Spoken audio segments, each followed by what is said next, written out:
Welcome to the Town Talks, the show where Oakland students talk to Oakland icons. Today, our guest is Grammy Award-winning fantastic Negrito.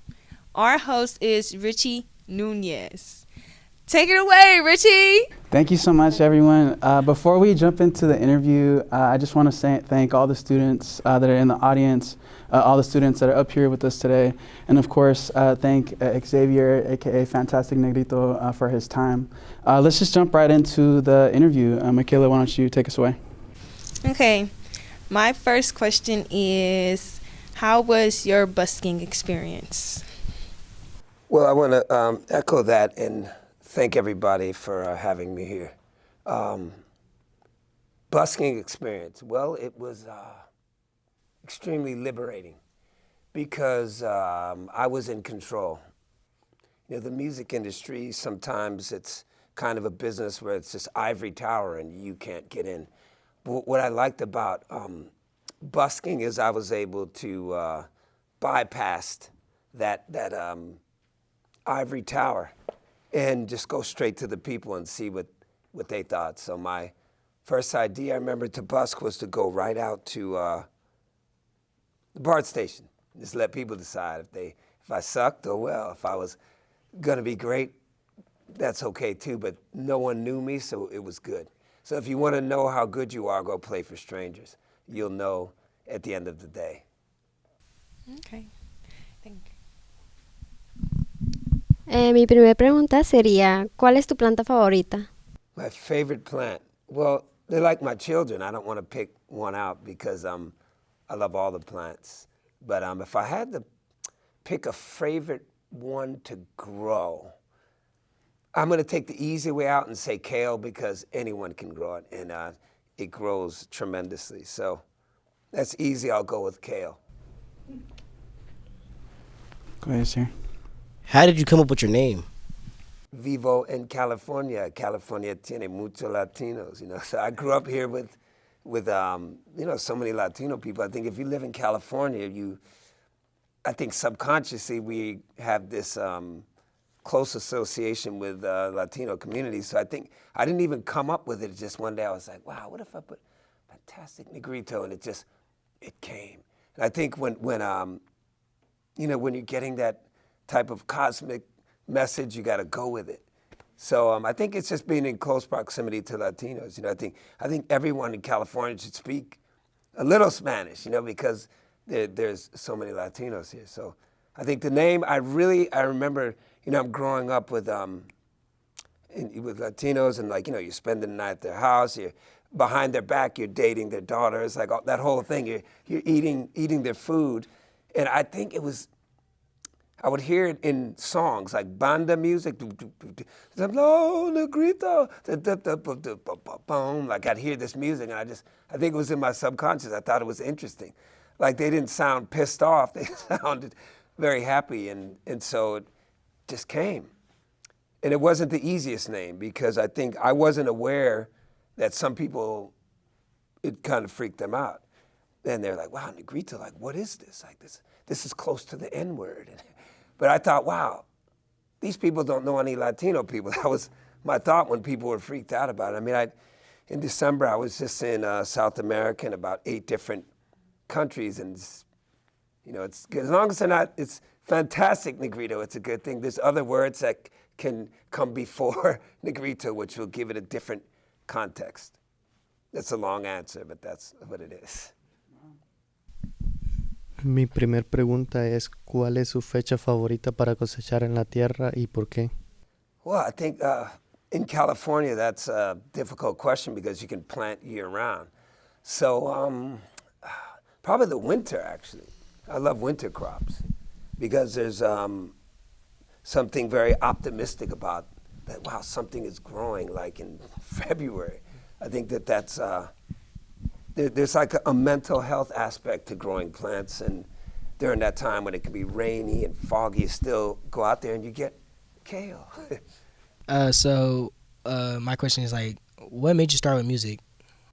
I'm the 8th of 14 kids. I grew up, by 12 I was done. I was out on my own. Don't you do that, 12-year-olds, but I was on my own. never saw my dad again, you know, pretty traumatic childhood. And, but there's something about being the 8th of 14 kids. Your mother didn't really pay attention to you, so you're gonna have a problem with relationships with females. You didn't get that, you're fighting for a pair of socks, that last glass of milk, it's like it's a battle for it, you know? So I didn't really get attention, and I wanted to pick something where I could get some attention. And I didn't know how to play any music, but I entered a talent show where I came up with this dance routine and won. And I remember standing out there, I was about 17. And I knew growing up in Oakland back then, you know, you had Tony, you had In Vogue, you had Hammer, you had Short. It was just stacked with talent. Green Day, all these incredible groups. And my classmates at the time were, you have Jubu Smith. I don't know if you know this guy, but he one of the best, Google him, best guitar players ever, and played with the Tonys in the 80s. Joshua Redman was my classmate. Google him. Like, these are some of the top musicians in the world. So I thought, I can't be a musician. I know nothing about music, but I remember getting on stage and like, oh my gosh, feeling this adulation and feeling this acceptance. And I thought, if I could just learn how to play an instrument, I could do this. And I think I was trying to fill up a hole, fill this hole up, this perpetual hole we're trying to fill up, like of never having attention and people ignoring me or thinking I was some kind of freak weirdo, which I am, but I wasn't comfortable at 16 being that person. So that's what got me into music. So I don't know if I was getting into music or if it was therapy. Sometimes I'm doing a show and I'm going to play in front of 50,000 people in Italy where no one speaks English, and I think, well, wow, this is therapy. You know, it's a concert for them, but there's some kind of healing and therapy. For me, I sometimes openly refer to myself as a recovering narcissist. You know, in the music business, people are recovering from all kinds of stuff. But I thought for me, maybe it's like, you know, this wanting, I need this kind of attention to fill up from a lot of psychological and emotional trauma from my childhood, and I'm okay with that. It's amazing being okay with stuff. Like when you reach that point, we're like, man, you know what? I'm okay with that. I may not even love playing the instrument all the time. I play with really good guys, and they're practicing, they're playing. I look at it as a tool to get me to the next space. Michaela, what's your second question? My second question is, growing up, who was your inspiration and why? Well, growing up, I had a lot of bad people that inspired me to sometimes being a kid, especially being in the Bay Area. It wasn't just musical, but a lot of them were this folklore of all these drug dealers. I may be going down a weird path, but you know, that inspired kids, a whole generation of kids, to get these things that we didn't have. Because we thought these things would fill that hole up, would bring us this happiness and bring us this joy and bring us this acceptance. So those are probably the first people that inspired me. But as I grew up, I learned that and started playing music. I thought, wow, here's some other heroes that you could look up to. And I think just being in the Bay Area, like Too Short was like this guy who was making these tapes, and he was talking about things that were going on right in the neighborhood, and that was really inspiring before I even wanted to play music. And you know, being the 8th of 14 kids, I used to dress like crazy because I was looking for like some attention. So a lot of it was comical. Like they'd be like, "What?" Like, I remember this dude came up to me. We probably got to edit this. I'll never forget it. He's like, "What ship is you the captain of?" And I remember thinking of that, and I was walking around thinking, damn, what ship am I the captain of? Maybe I should find this ship, you know, and just start, you know, traveling, you know what I mean? I don't know. So I think an album that came out when I was a kid, and it was Prince, and it was called Dirty Mind. So I looked at this album, and I knew about this guy, but he was like dressed in like, with today's, you would say like it's kind of Victoria's Secrets. But then he had like he had these really beautiful girlfriends. So I thought, wow, this is a black artist. He's out there. And I thought if it's okay for him to do that, maybe I'm not going to be dressed in a Victoria's Secret. But Yeah, that he inspired me because he thought like he was so outside of what was normal, and just hip hop music was, and punk music was. It was so different from what was going on in the mainstream. Like all these different entities influenced me in E40, and it was you can go down the line. I think anyone that was wanted to be different was my hero. Okay, I actually want to turn that question back to you. Like, as far as inspirations, like, who's been someone that's been inspirational for you, music-wise or family-wise, for you growing up? Somebody that inspires me is my granny and my coach. Because they're really strong, like women, like black women. Like my granny, she was working hard, and she was never home to take care of my dad. So, he just went and did whatever he could do, had kids at a young age. So it's like her being a single parent in the household, and then her like working, 2-3 jobs. Like I just look at what they struggle with, and it motivates me to just make a better version of that. But yeah, I feel like there's some strong women in my life. So yeah. Wow. ¿Cuál es su segunda pregunta? Mi segunda pregunta es, ¿por qué te gustan las plantas y qué energía te traen? Oh, wow, this is a good question. It's probably one of my favorite questions. Well, why do I like plants? That's a long, winding road, but let's get into it. I talk a lot. I'm sure you guys will edit a lot of this. But that's from growing up with 14 siblings. You're fighting to talk. And when you got the mic, you don't want to put it down. So plants. I look at plants a lot like people. I think plants,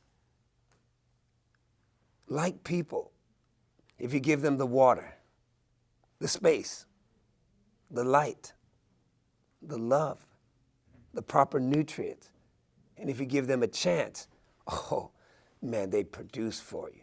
And I learned a lot of this about 15 to 10 years ago doing legal medical marijuana plants, because I thought, well, I quit music.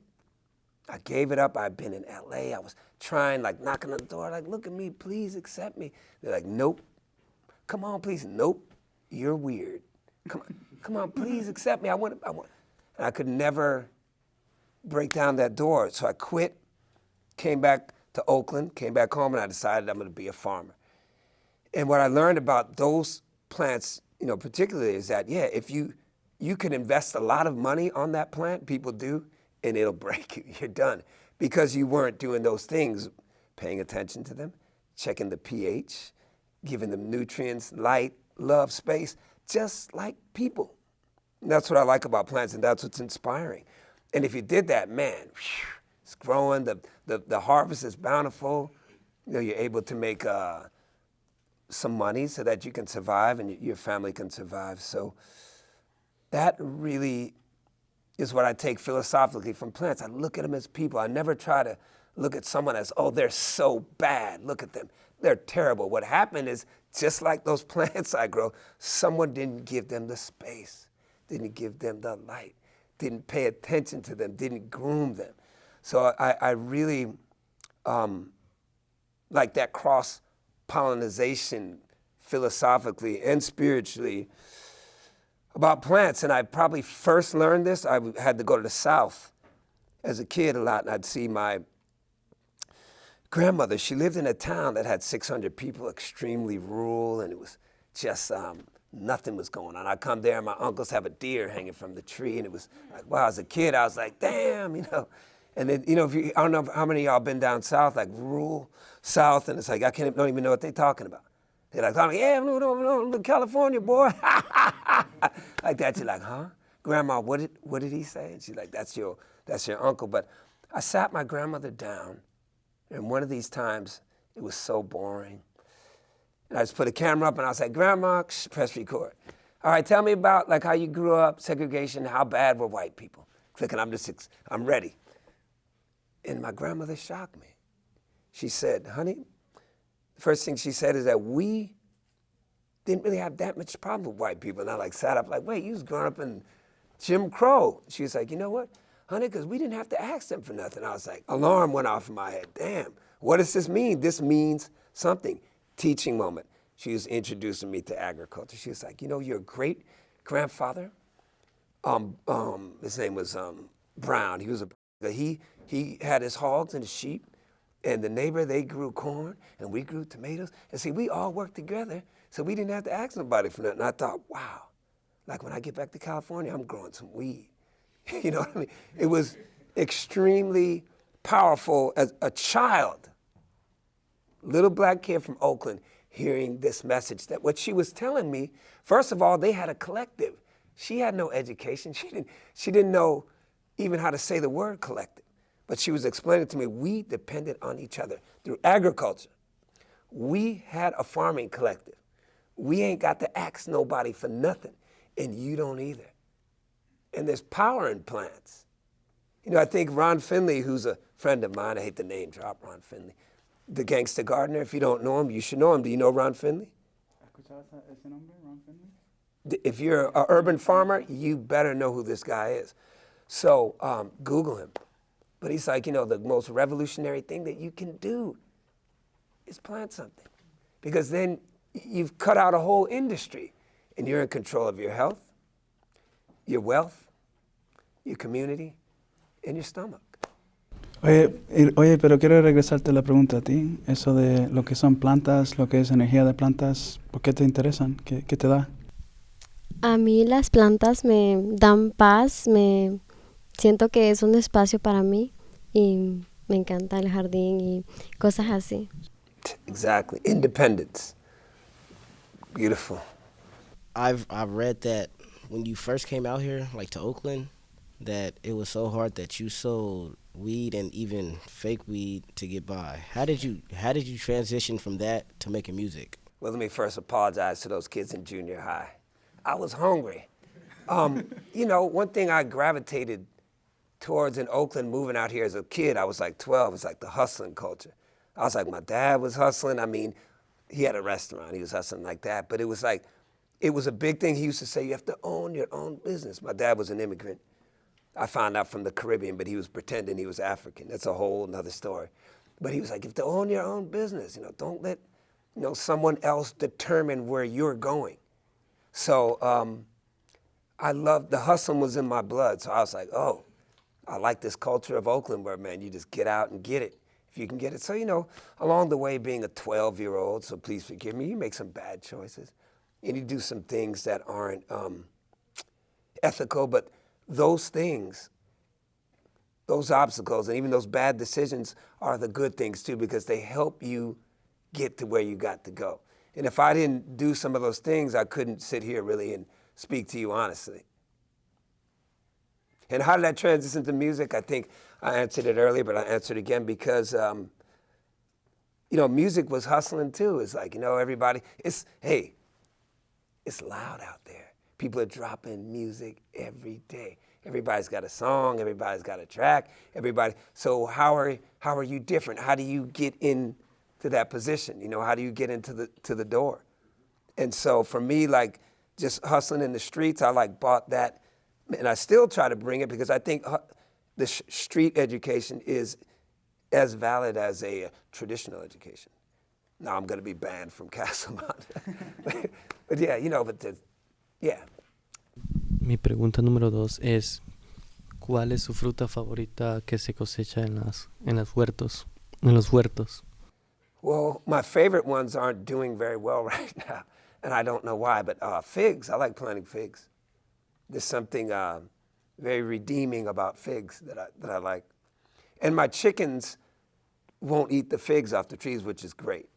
What was some obstacles growing up in Oakland? One thing I want to say before I answer that is that your obstacles are necessary. Your obstacles are what should inspire you. And just like a car or an airplane, your obstacles are your fuel. So what were my obstacles? I think home life, very traumatic home life. You can imagine having 14 siblings. It was very difficult to get the necessary attention. Now that I'm a parent, I can't imagine my parents were on some other stuff.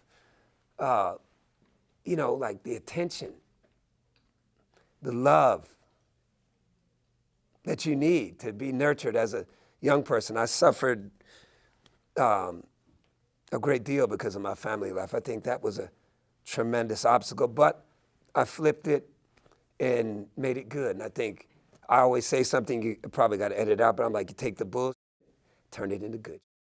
And there's always going to be bull. But I think that was probably my number one obstacle. Because what it did is it put me in a position to make very bad choices. I actually want to push that back over to you, Elvin. Like, as far as obstacles as an athlete, you know, I know you're a musician as well. Like, what are some things that you find yourself going through? So I say it's like my home life too. Sometimes I got a little brother. I'm like the second to last kid out of 12 children. What? We must be related. Yeah, so like all of them I mostly moved out, so it was like mostly me and my little brother. You know, he don't like want to listen to me sometimes, and like that'd be hard for me. And then like I put shit like onto my mom sometimes because like, you know, growing up when I like hit 7th grade, I wanted to like do my own things. You know, I wanted to do my own things to where no one could tell me something and I feel good about it. But then, you know, I had to realize that her telling me what to do is going to push me to the right place and to where I can like just embrace it and like just be in a good place, so I don't have to feel bad about doing nothing wrong. So like when you were like 13, you hit a wall where you acted a fool? Yeah, like I was just... How long did that last? That lasted until 9th grade. Till 9th grade? Okay. That's short. I got a 13-year-old, that's why I'm asking. Taking notes, okay, we're going to wait till the 9th grade. Yeah, right on. Yeah, well, you know, like you said, those things, now that you have a little brother, now you have the experience, and you get to talk to him, and he probably won't listen, but, you know, he'll listen, and it'll come later. All right, Michaela, why don't you take us away with the last round of questions? So I've read that you were in a car crash and you were in a coma for 3 weeks, I think. And my third question is, after your car crash and being in a coma for 3 weeks, what motivated you over time to still pursue your music? Well, I want to say that 3 weeks was the best sleep I ever had. I was signed to a label called Interscope. Back then it was a long time ago, before y'all were even born, like 99. And that was difficult, waking up, I didn't even know my name. And I think the worst thing is that I lost my playing hand. As you could see, Exhibit A, this is what's left of my hand. I can't move it, so I was very terrified. I thought for a minute, wow, everything is over, you know. But, and then the label dropped me at the hospital. So it was just, it was a dark time, but I learned, as I try to do now in life, is like those obstacles, that's about to be what motivates me. Like the thing that looks like it's gonna stop me, I'm gonna flip it and turn it into something productive and useful. So I think the key word is here is that when that happened to me, and I got off of a major label, I think I kind of was on a different road. It was like, I'm gonna stop kind of, you know, knocking on that door a little bit, because it's gonna give me a peace of mind to stop. I think whenever you want something so bad, it's usually trouble comes along with it, whether it's, oh, I want those desserts, I want to eat them late at night, oh, that girl, but that's my homie's girlfriend, but damn, you know, all these things, we laughing, but it's true though. Like I think the things, oh, that car, damn. Yeah, I've seen some people jumping out the car, smashing windows, breaking and stuff. I'm like, man, these people want stuff. They value material things. They want it so bad they're gonna break your window, steal your stuff. So I think I started to go down the road of like, man, maybe I don't want to be in that industry so bad. So there was a scene happening, mostly L.A., New York, London, that I started getting involved in. It was called Afro Punk. Now it's some big commercial thing, but back then it was like 200 people in a basement. And I couldn't hold a guitar or anything, so I just thought maybe I could front some punk bands, and like, wow, black folks, we can do this? Oh man, this is beautiful. So it's mostly hanging, like I went to London and New York and in LA and really did a deep dive into Afro punk.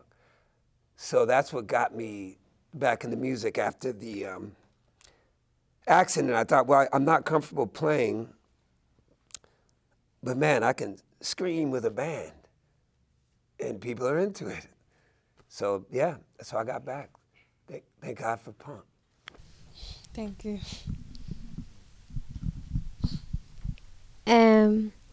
¿Por qué es importante para ti que los estudiantes aprendan sobre agricultura? I really understood that. My Spanish is getting good. I think it's the most important thing that you can do in your life is to start to live for other people. Wow, that's a huge transition as a human being. You're probably too young to understand that, but I think that people call it, I guess, giving back. I don't like that word because I'm a recovering narcissist, and it makes me the hero, and I don't want to be the hero. So I think I like to think of it as living for other people. I think when you, I have this analogy. If you're walking down the street and see a bunch of y'all young people and you feel like, uh-oh, I feel uncomfortable, it means you're not giving back to those people. It means you're not checking in with those people because you feel like a discomfort, or they're going to rob me, or they're going to hurt me. But I think if you are putting yourself in a position where you're, I'm going to say giving back, where you're helping people to achieve things other than yourself, it's really the most selfish and selfless thing that you can do. Because if I'm checking in on you, and I'm making sure that you're good and you're good and you're good, then I can sleep better at night, knowing that I've helped people younger than me acquire some skills. Otherwise, they may be coming in my house uninvited.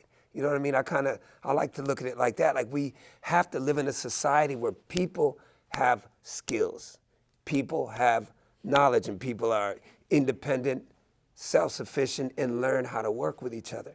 If we can do that, then man, things start to look brighter. I take a poll every place that I travel. December I did South America.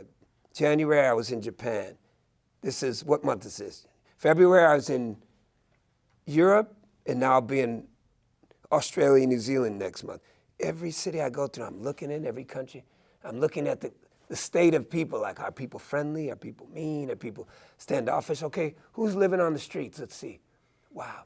And I'm embarrassed to say that we're beating everybody at that, at like this homelessness, this disenfranchisement, this feeling of people not like being involved. And I look at some of these places and go, wow, there's no people living on the streets. And like, maybe there's more of a sense of community, of people aren't just thinking only of themselves. So they think like, man, I know how to do this. I want to make sure you know how to do it. You know how to do it. You know how to do it, because I know it's good for me. And if it's good for me, damn, it's got to be good for you. Thank you. You're welcome. After winning your first Grammy, like, how did it feel to win like more? Like, did you expect it, or did it like keep surprising you to win them? Well, no, I don't expect it. I don't expect anything. I think when I won it, it was I was like, wow, this is really, you know, like, I make some pretty weird music. Really, you're gonna give me a Grammy? It's like something like they hold up, you should have Grammys, you should have these accolades, you should have 1 billion followers, people should like your stuff. And I don't really buy into that. If you came to my house, you won't even see any of the Grammys. I don't keep them. I don't dwell on it. I don't call myself, if you go to my social media, I don't say I'm a Grammy 3-time. I don't like that. I think that, I think what happened was when I won a Grammy, I thought, oh, well, let me step over here. And I think I was inspired to make an album that they wouldn't like, so that I could just make sure that, hey, I'm doing what I do. And, won another one. Then I thought, well, the third one. I think if you follow me musically, you see I really try to change. And I like to be in a place of discomfort. And I encourage everyone to be uncomfortable, because I think that's when we grow the most. I think to be so comfortable can be stagnant and frankly quite boring. But yeah, extremely, extremely stagnant. And I think that I thought, well, I'm a middle-aged guy out here. I don't have the same pressure as Taylor Swift or Kanye and J. Cole or some of these artists, because they're like really in the mainstream and people are like expecting things from them. There was a power in not caring. I want to say not giving up, but that is very, very, very, very, very powerful, people. Like when you can reach that point, like being a creative person, where you're not creating for like, okay, this is the latest thing that's happening. Let's do that so that people will like me. I think you find yourself. It's like a journey that it never ends. So as these accolades come in and you win a Grammy, you got to, the best thing I can do is have a party, acknowledge it, thank everybody, wrap it up, bury it, never look at it, and keep pushing and keep growing and keep staying hungry for something incredible. ¿Cómo la granja de la comunidad ayuda o puede ayudar a los desiertos de comida de la comunidad? I think that answer, it almost answers itself, When you're in a desert, there's nothing there. And if you're able to come and provide something there, well, it's no longer a desert. So I think, back to what I was saying earlier, I think anytime we start getting involved with taking care of land, composting, planting, where there is nothing, create something. I think if I ever wanted to be remembered for something, that would be it. There was nothing. We came, there's nothing here, and we created something, and it blossomed, and it flourished, and it took care of people. So I think it's a source of inspiration when you see this desert. I do a market called Storefront Market. It's on 32nd and San Pablo Avenue. People call it a desert. It didn't look like a desert to me. But I went there and with the help of people in the community, started something, grew something there, but there was nothing. And it's so fulfilling. Thank you.